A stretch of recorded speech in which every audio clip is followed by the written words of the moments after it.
Welcome to Home Gardening 480. I have been busy. We've been busy with the remodel of the house, but guess what? We've got all these wonderful peppers that are waiting to be eaten. Good size peppers too. Yes. So the peppers, if you look at the pepper plants, they're looking kind of sad, a little sad. But I do want to point out one thing. If you look at this plant right here, this one, there are flowers blooming. So they suffered a lot of heat damage over the summer. And even though it's December 17th, they are blooming new blooms, Yes. Getting ready for more peppers. So I had a thought in mind that I might not even have to replace any of these peppers. We'll see if we can make it through the winter. Right now I'm picking off the larger peppers so that we can eat them. And not all of them are super big, but I can tell you what, some of them are They have suffered some real nice sizes. Some damage though, for sure. Oh yeah. And I think what I would do different next year is maybe put a shade over the peppers so that we can protect them from the intense heat and light that happens midsummer. And we just had an extended amount of that this year. In my mind, I think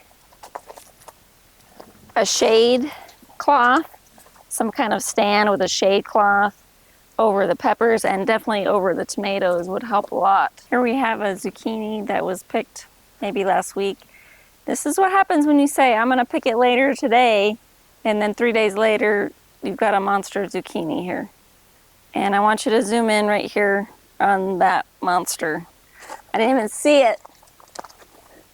It's a big fat zucchini. Yes, it is. Probably 4 inches across. Not very long, but definitely 4 inches across. Osmond was just asking me, when are the zucchini supposed to stop producing? And I said, when it gets cold. As you know, we've kind of had an extended summer here in Arizona, and our zucchini is still producing. We did have to take out part of this plant because it was infested with aphids, but we sprayed down the rest of them pretty well, and we've been able to keep the aphid infestation at bay for now. And I did think that these were going to stop producing soon. I mean, we've got less plants, but they're still producing. But this plant also produced longer, they were skinny and long zucchini fruits that I would say were slightly atypical size. You wouldn't see that in the grocery store. No, which is why I was wondering, because there's another one here. This, it's just as long, but it's not as big around. Correct. But again, there's another baby one. There's another one coming. Right there. And there are 2 more there. Oh, yeah. And there are 2 more over here as well. Oh, that babies, one right there. Babies, yep. Definitely still producing. And thanks to the bees. Thanks to the bees. They do the job for us. We don't have to hand pollinate anything. Here we have our onion bed. This is the direct seeded onions. Some areas had better germination than others, but honestly, you're not going to get a big head for each plant here. So we're going to take some of these and thin them out and use them as green onions. These onions right on this side of this garlic plant had taken a while to germinate, but I'm glad I've got some germinating there. And then, so I've got 3 different types of onions. I think I've got, if I recall, I'll have to go back and watch my own video. White, red, yellow. And all of this is garlic. I think I got about 60% germination on the garlic. I have some of the little heads that I had saved for cooking in the refrigerator, and they've sprouted. I was thinking about bringing a couple of them out here and filling in the open spots where I didn't get germination, but garlic is up. It's doing fairly well. Yeah. They're looking very, very good. Yeah. If you recall, it was October and we planted a bunch of tomato seedlings. I've kind of been busy and let them do their whatever they want to do. I just picked 5 that were starting to turn and they're inside. I'll show you at the end if I can get them. A lot of really good looking tomatoes. A few larger ones with splits, but not that many. And down here, we have, I think, 5 Roma plants. If you look at this, you see they're just spread all over. I have kind of looked inside to see if any of these were starting to turn orange. Not really yet. They just grew out of control, these ones here. Yeah, and there's so many tomatoes on them. Yes. So many tomatoes. But they seem to be doing fairly well. There's several just loaded with Roma tomatoes. Just loaded.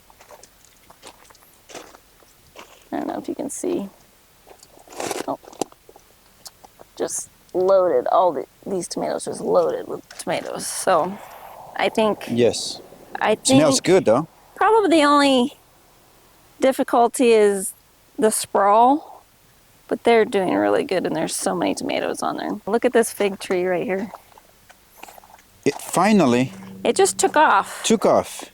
I For the think... longest time, it was always small. Come look here. This branch alone has 7 fruit on them, on this branch alone. Nice. And most other branches have 1, 2, 3, 4, 5, 6, 7 fruits on that one in varying stages of maturity. It just popped. And it's got a lot of new branches on it with fruit on it. And they're not ready because they're not soft. When you squeeze them, they should feel slightly soft. But you can see all the little fruit buds on This one's got 1, 2, 3, 4, 5. Finally, we're having a lot. 1, 2, 3, yeah. So this tree essentially, I would say more than doubled. Yes, more than double for sure. More than doubled. It was down here and it was not exceeding the size of the ring, and now it's twice as tall and twice as wide. Yeah, with a lot of fruit. This is the variety called Little Miss Figgy. And it's a dwarf variety, so it's not meant to get too much bigger, but my gosh, that's a lot of fruit. But figs, you have to pick pretty frequently when it gets to maturity, so I'll be back out here frequently. Here we have the strawberries. You can zoom in here. Let's see, I've got some that are getting nice and red. These ones are quite good size for a home garden. This is the Gurney's Whopper variety. I think one of the things that I might consider doing is making some of those strawberry supports to put under them so to keep the fruit off the ground. But we built these cages so that they would not be under much pest pressure. The Gurney's Whoppers are the ones that you can see that are having the flowers. What's this variety? Festival. The Festival strawberries, I don't see much on the flower side of things at this point, but just a lot of new foliage. They're recovered pretty well from the destruction of the summer heat. Again, I think shade fabric would have really helped these guys make it a better summer. Yes, agree. So, waiting for some flowers on these guys to see when we're going to get some fruit. But I'm really excited to see those Gurney's Whopper variety with another set of fruit on them. Our potatoes have finally all emerged. I had 100% emergence with these, and actually we're going to do another video real soon of us starting to hill them more. I didn't want to hill anything until these last few leaves started to grow up higher.